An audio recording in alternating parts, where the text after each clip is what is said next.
Welcome to Anfield Signal. Liverpool have lost character, and not only Arne Slot could now pay the price. Make sure to subscribe to Anfield Signal and hit the bell icon so you never miss any Liverpool updates. Liverpool were guilty of throwing in the towel at Manchester City, and the reaction could now have far-reaching consequences. Liverpool have lost character, and not only Arne Slot could now pay the price. Liverpool were guilty of throwing in the towel at Manchester City, and the reaction could now have far-reaching consequences. We all know what happened next. Fast forward to Saturday, however, and Virgil van Dijk, sifting through the wreckage of a dismal 4-0 FA Cup quarter-final reverse at Manchester City, admitted the Reds were guilty of throwing in the towel at the Etihad. With a plethora of appearances and honours under his belt, and as the only player to feature in both matches, Van Dijk's comments should carry greater resonance than most. A campaign of unprecedented hurdles and regular setbacks has undoubtedly sapped the energy, enthusiasm and self-belief of a Liverpool side that too often have been their own worst enemy. And while there will quite rightly be much alarm at Van Dijk's assertion the fight left Liverpool at the weekend and how poorly that reflects on Arne Slot's squad, arguably of greater immediate importance is how the Reds found themselves in such a position in the first place. That Barcelona win wasn't the only notable comeback during Jurgen Klopp's reign, continuing a trend that has been long established in Liverpool's history of unlikely revivals. This season, though, that appetite for reconstruction has been lost. Liverpool behind in 18 games and only avoiding defeats with draws at home to Sunderland and away at Fulham in the Premier League, along with their sole victory when coming from behind to win at Eintracht Frankfurt in the Champions League. In fairness, they did overturn a first-leg deficit to eliminate Galatasaray in the same competition last month. And while Europe has offered a balm from the domestic pain, Wednesday's quarter-final trip to holders Paris Saint-Germain appears not to offer much immediate solace from events at the weekend. Character is the bedrock of any successful team and remained very much apparent for Liverpool during the dominant Premier League title triumph under Slot last season. But much of that is demonstrated behind the scenes at the training ground, with what happens on the pitch merely the public reflection of the work and ethic that is applied every other day. It isn't always the flashiest who provide that foundation.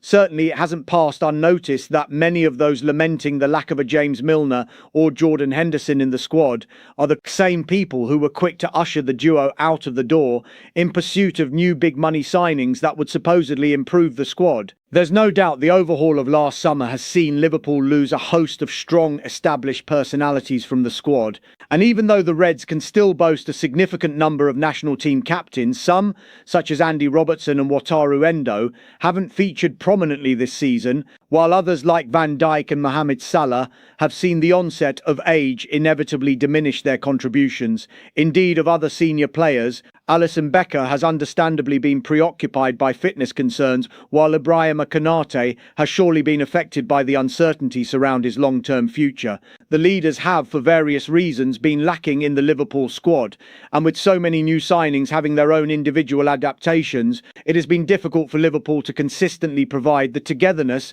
Van Dijk has deemed imperative for the Reds to salvage anything tangible from the campaign. Players can always build character, and many will emerge stronger from this season's experiences, but that may come too late for Slot, with the onus on the Reds boss to mend brittle self-confidence, motivate his charges and manufacture a tactical approach that can give his team the best chance of, at the very least, securing Champions League qualification. Have some of the players lost faith in Slot? It's not implausible, but their own professional pride should have meant they didn't down tools at the Etihad and instead retain hope of some reward from the season.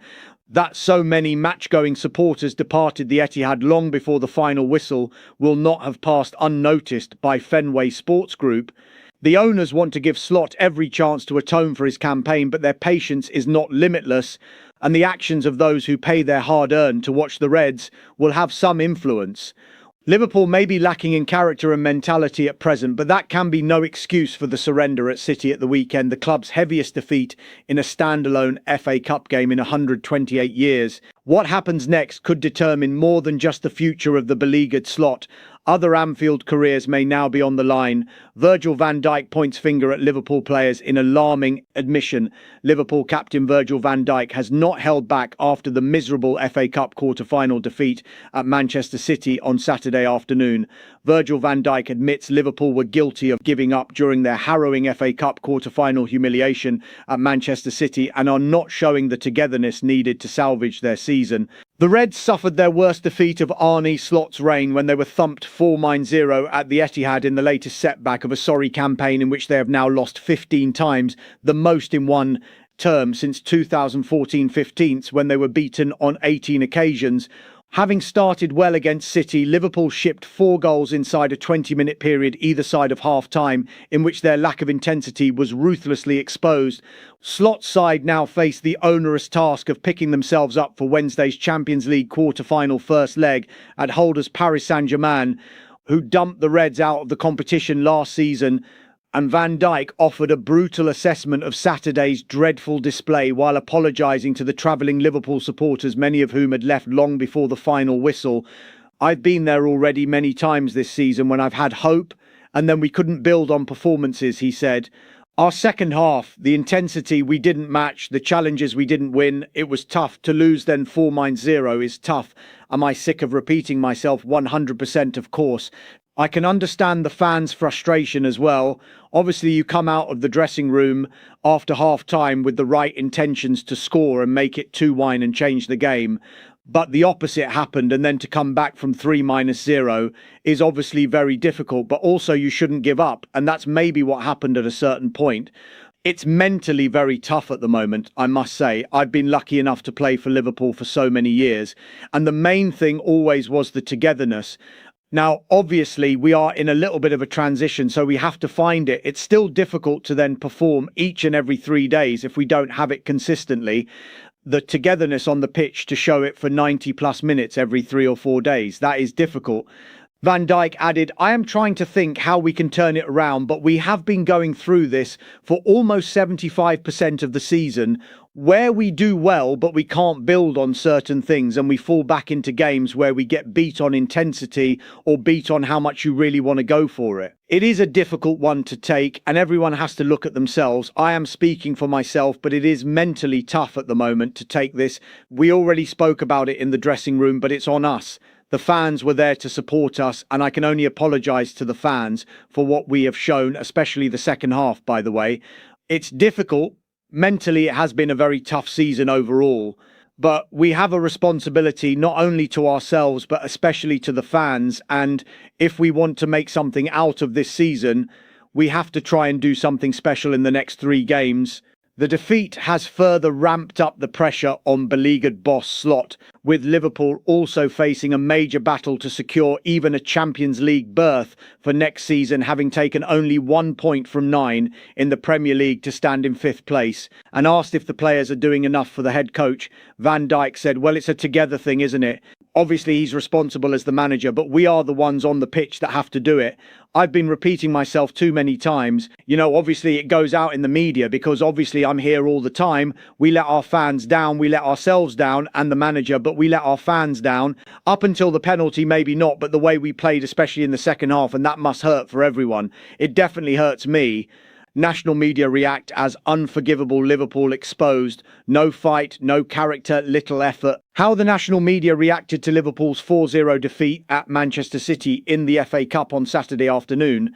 And then there was one. Liverpool now have only the Champions League to play for after they were thrashed 4-0 at Manchester City in their FA Cup quarter-final on Saturday. Erling Haaland touched the ball only 3 times in the Reds' penalty area, but still managed to score a hat-trick with Antoine Semenyo also netting for the Moneybags Etihad outfit. It made for the latest in a long list of pathetic afternoons this season, and while the HO was in attendance and provided our usual level of coverage, here's how the national media viewed a dreadful result for Arne Slot's side. Paul Joyce, formerly of this parish, was not impressed at the Liverpool players not addressing the basics of football. There is a soft underbelly to a squad that think they are better than they are, judging by the amount of tricks and flicks seen at 0-0, and that speaks directly to a head coach who should not test the patience of owner Fenway Sports Group too much. He pens, FSG wants the Dutchman to turn things around, but on days such as this, where are the signs that anything other than a further unravelling is going to occur?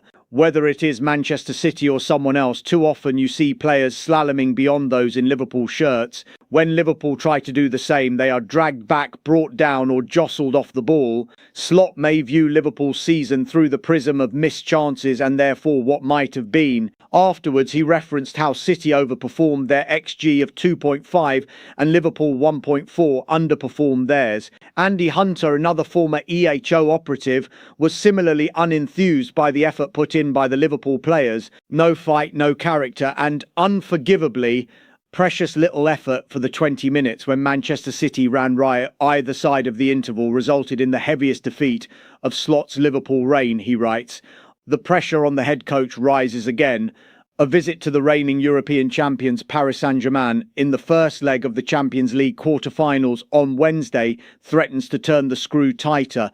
Liverpool will do well to keep the contest alive for the return at Anfield on this evidence. Inevitably, the spotlight intensifies on Slot. But what of a group of players, recipients of the highest wage bill in the Premier League last season, who effectively surrendered here on Saturday? Liverpool produced a showreel of embarrassments in the first of their two quarter-finals. Writing in the Daily Mail, Lewis Steele broke away from observing the Manchester City celebrations to look at the Liverpool fans leaving. This was the travelling cop voting with their feet, turning their backs not just physically but metaphorically, he opines. They pay their money, follow this lot round the country, and time and again have not been repaid on the pitch. Not that any fan is entitled to success, they know that. But they are entitled to question what on earth is going on with this mess of a season. Liverpool are not learning, and none of them, especially the head coach, seem to have the answers to fix it. A season that, do not forget, started with them spending £450 million on new signings from a position of strength, having won the league. Forget any talk of a transition year. That is a lame excuse only used in hindsight. This was supposed to be the time when they began building a dynasty. Finally, the tall man Paul Gorst in the ECO was among those to wonder exactly what this Liverpool team is, besides not being very good. If this is to be the final fixture overseen by Guardiola between these clubs, it is one he will cherish like few others over the best part of the last decade, he says. But the revered Catalans will surely recognise that this iteration of Liverpool, his greatest rival on these shores, is nowhere near the brilliant teams with whom he went toe-to-toe with to such breathtaking levels previously. What exactly is this Liverpool team's biggest strength? It's becoming more difficult to establish that at this stage of the season. And with just one win in 5 across competitions now, that is unacceptable, regardless of how deep your reserves of sympathy are for the embattled head coach.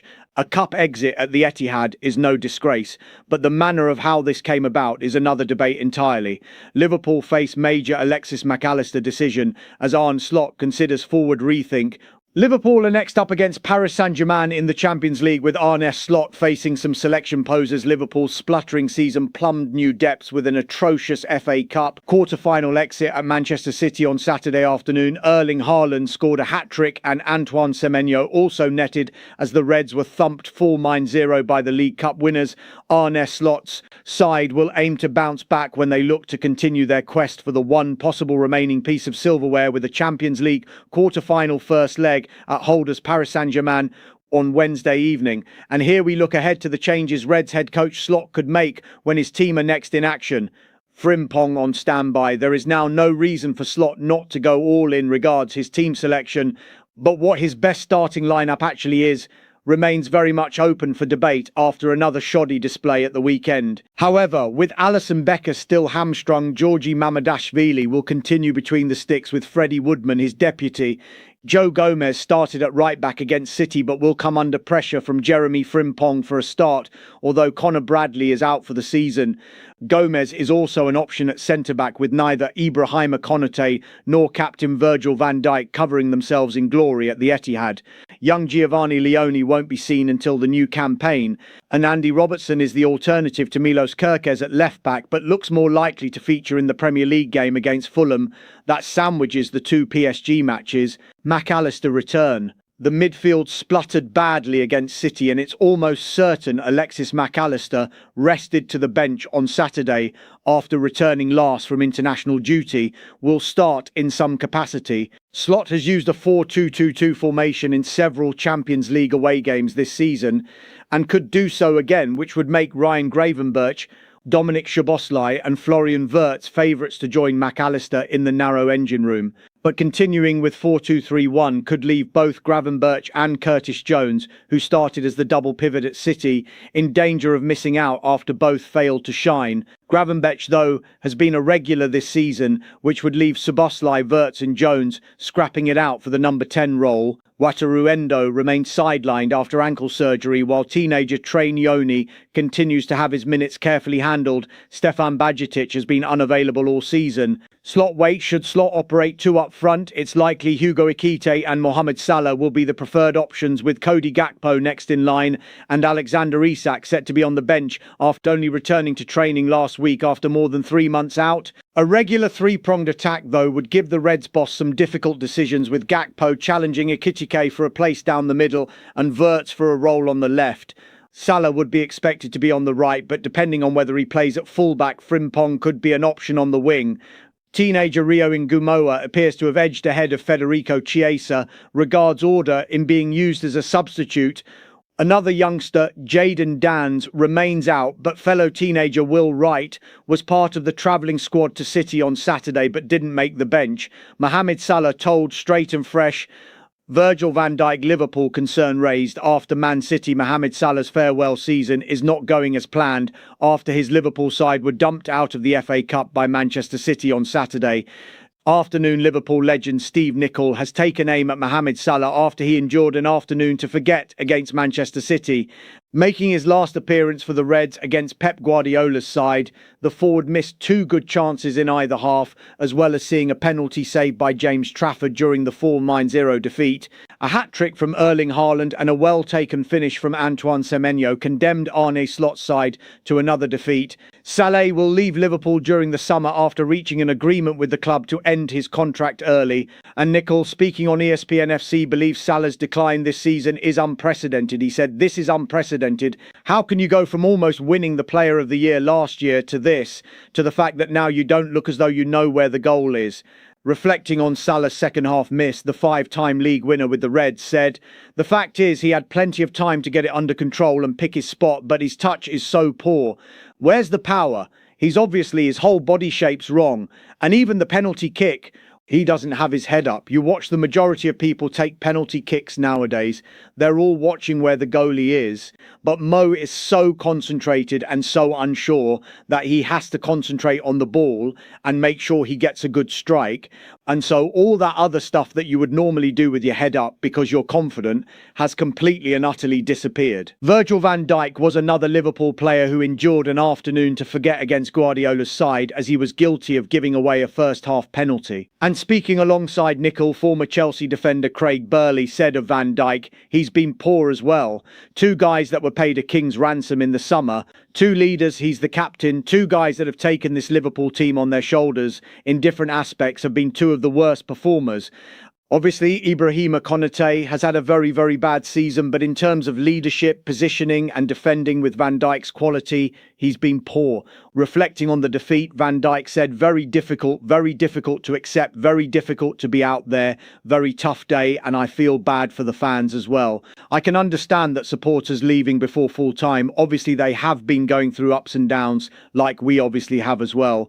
Obviously, we would love them to be staying up until the end, but if you're 4-0 down, and the way we played second half, then I can understand the anger. In my time at Liverpool, we have been going through tough times, and at the moment, it's a tricky one as well.